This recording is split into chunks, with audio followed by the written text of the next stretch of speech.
ډېرو درنو خوږو کتونکو د تبسم افغاني سلامونه ومنئ. هیلهمن یم چې تاسو ټول به روغ جوړ او خوشحاله یئ او زموږ دا خپرونه به ګورئ.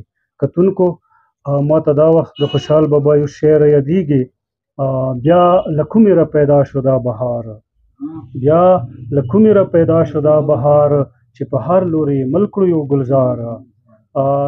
کتونکو زه په خپله حیران یم چې د شعور د انقلاب دا پسرلی له کومې راغی.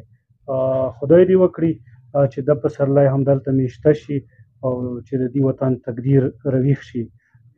کتونکو دا پسرلی موږ سره د سید حیدر عباس په شکل کې موجود دی. حیدر عباس صاحب ډېر خوږ او مینهناک انسان دی چې د نیشنل ډیموکریټک موومنټ د کورمې د ضلع حلقپي کې 96 د صوبایي اسمبلۍ کاندید دی. موږ به دوی سره خبرې کوو. ډېره زیاته مننه یې کوو چې دوی موږ ته خپل قیمتي وخت راکړلو. حیدر عباس صاحب تاسو ته په خپله دې خپرونه کې ستړي مه شئ وایم. ستړي مه شئ. ستړي مه شئ. ټولو نه مخکې خو ټولو ته سلامونه. څومره ملګري مو کسي. حیدر عباس صاحب د تاسو سره به خبرې کوو، خو ټولو نه اول که زموږ اورېدونکو او کتونکو سره خپله لنډه پېژندګلو وکړئ. بالکل. زما نام سید حیدر عباس دی. نیشنل ډیموکریټک موومنټ NDM نه صوبایي اسمبلی لپاره زه نامزد امیدوار یم. جی حیدر عباس صاحب د سیاست ته مو کله نه او څنګه پام شو؟ هغه کوم عوامل وو چې تاسو په سیاست کولو باندې مجبور کړی؟ سیاست چونکه د وخت ضرورت دی او هر کس ته پکار دی چې هغه د دې وخت کې سیاسي شي. او موږ خو تقریبا ډېرو کالو نه مزاحمت کوو او مزاحمت مو جاري ساتلی دی. تاسو ته به پاته وي اکثر ملګرو به مو ته ویله چې یاره ته په سوشل میډیا باندې مزاحمت کوې، خو چېرته مو ګراوند باندې مزاحمت نه و لیدلی تا والا. نو مو غواړو چې ګراوند باندې مزاحمت وکړو. او دا وخت چې کوم دی دا ډېر بد وخت دی، د پښتون بیلټ باندې ډېر بدترین وخت دی او راغلی دی مو باندې یو جنګ مسلط شوی دی. نو د دې روکتام دپاره دا قومي نه بلکې د کوم پرست سیاست دی دا مو ډېر لازم وګڼلو چې دا مو خپل علاقې ته هغه راوړو او دې باندې یو بهترین هغه وکړو. مطلب دی چې ځوانان بیدار کړو، ځکه زه ځوانانو لپاره ډېر زیات اشد ضرورت دی چې موږ سره د دې هغه کې برخه واخلي. ډېر ښه. حیدر عباس صاحب تاسو د قومي سیاست او بیا د NDM یعنی د نیشنل ډیموکریټک موومنټ لار څنګه خوښه کړه؟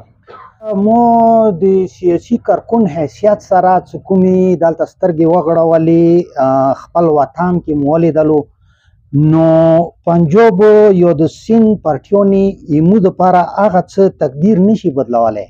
هیڅ کله سوچ ما کوه چې دا به تو تقدیر بدل کړي. ایمو وطن تقدیر څه بدلولی شي؟ هغه قوم پرست پارټیانې بدلولی شي. نو دې کې بیا ایمو کوم منشور دی، ایمو کوم طرز سیاست دی، هغه دوی نه مختلف دی. هغه کې د قوم پیدې خبرې دي، هغه کې د قوم وسایلو خبرې دي، هغه کې د قوم کوم مطلب د مسلط جنگ دی هغه باندې خبرې دي. او دا خبرې مو کله د کوم سیند پارټیانې دي یا د پنجاب پارټیانې دي هغوی دي کې مو سره هېڅ کله داسې مرسته نه دی کړي پښتون سره. پښتون که هر ځای کې دی نو دا جنګ په مسلط شوی دی، دی په هغه کې دا بهترین یو آپشن دی. بیا ځوانانو ته یایو مو هر وخت یایو چې مو سره دې کې برپوره تاسو حصه واخلئ او د دې قوم پرست سیاست حصه جوړه شوې مو سره.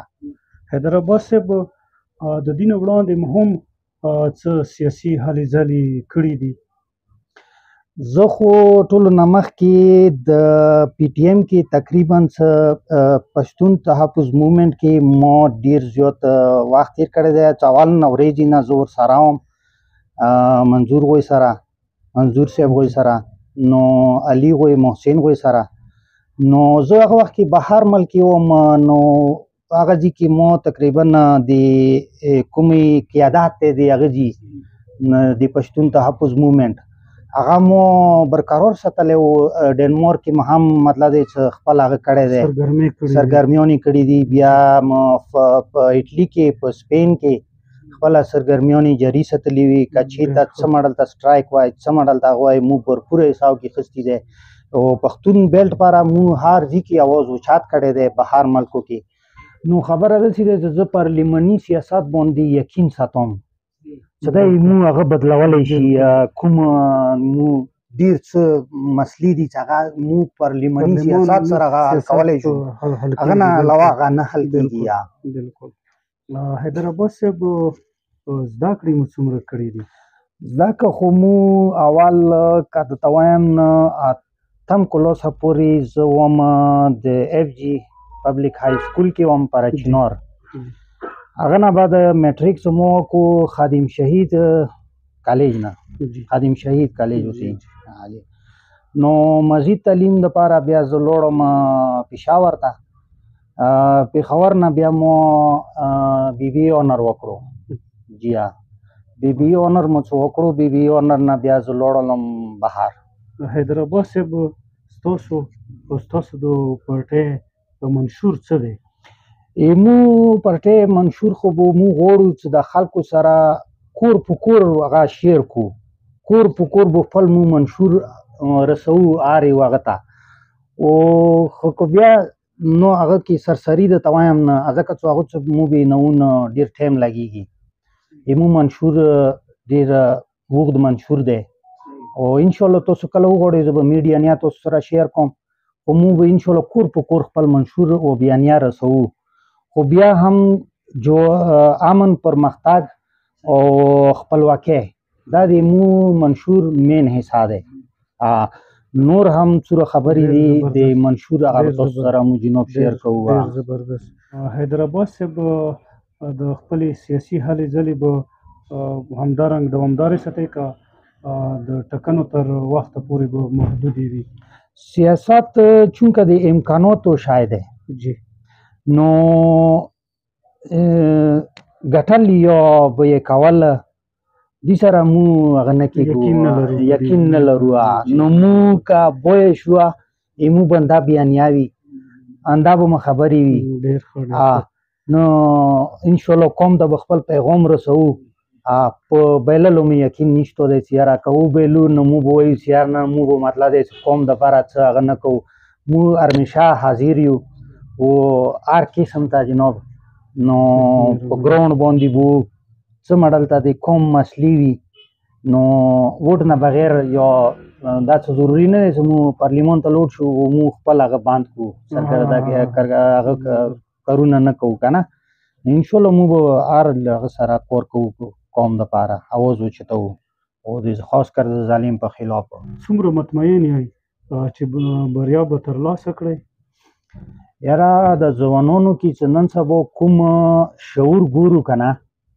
نو مو یقین کوو چې یاره ځوانان خو تقریبا مو سره ډېر زیات تعداد کې مو زیات اپریشیټ کوي که نه نو ځکه چې قوم دپاره اصل کې داسې یو قیادت ضرورت دی چې هغه د هغوی خبره مخته یوسي او مو زیاتتر مسافران ملګري مسافران دي وطندار مو مسافران دي هغه چې وجې نه مسافران دي هغه دې وجې نه مسافران دي چې یاره دلته خپل وسایل شته دي خپل وسایلو نه خبر دي بالکل او چا نه خبر ساتلی دي ویلې نه خبر دي مو دا غواړو چې دا د خبر شي او تاسو ویلې نه خبر ساتلی وي او موږ غواړو چې تاسو خپل وسایل او د خپل هغه نه څه خبر شوي نو انشاءالله تاسو به څه مسافر یو ته محتاج نه وئ بالکل خزانې د سرو سپینو لرم کور کې دا کسه ولې د سوال نن در په در وړه ډېر ښه حیدرآباد صاحب تاسو سره خو ډېرې زیاتې خبرې کېدلی شي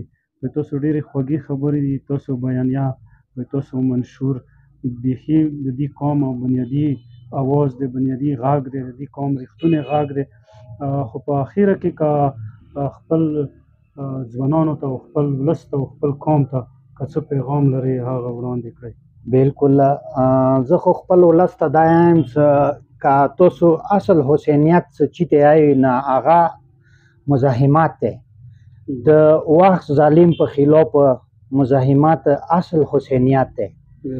نو تیر شوي یزید باندې خو هر یو سړی هغه کوي ای زه وایه کې دا کاش کې هلته زه وای، خو چې دا اوس کوم وخت دی دا د یزید په خلاف جنگ دی.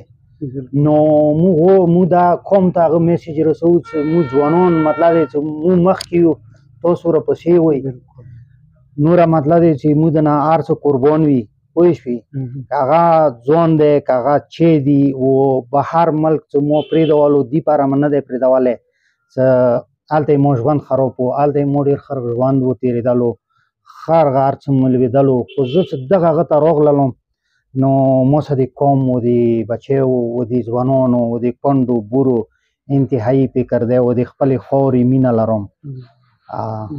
او زه غواړم چې دا قوم خبر شي چې دلته تا په ځمکې کوم کوم وسایل موجود دي او څه څه موجود دي هغه نه ته خبر شه قومه. بالکل غفلت نه روي شي، غفلت نه روي شي مزیده کومه نشه دي قوم ته ورکړې شوي دی هغې نه دغه بیدار شي. بالکل بالکل ډېره زیاته مننه حیدرآباد صاحب، تاسو دومره ګټورې او دومره خوږې او دومره څه انقلابي خبرې تاسو موږ سره وکړې، تاسو ډېره زیاته مننه کوو. خوشحاله باد اوسئ، موږ همیشه تابعدار. ډېرو درنو خوږو کتونکو د حیدرآباد صاحب دا خوږې او دا علمي او انقلابي خبرې تاسو واورېدلې. نو موږ هم غواړو، موږ هم تاسو نه دا غوښتنه کوو چې د نیشنل ډیموکریټک کوم مومنټ دی دې سره ملګري شئ او د دې ملتیا وکړئ، ځکه چې دا د دې قوم او د دې وطن ریښتونی غږ دی. نو د دې ملتیا وکړئ، همدې سره زموږ د نن ورځې دا مرکه او دا خپرونه سر ته رسېږي. هر چېرته چې خوشحاله او آباد اوسئ.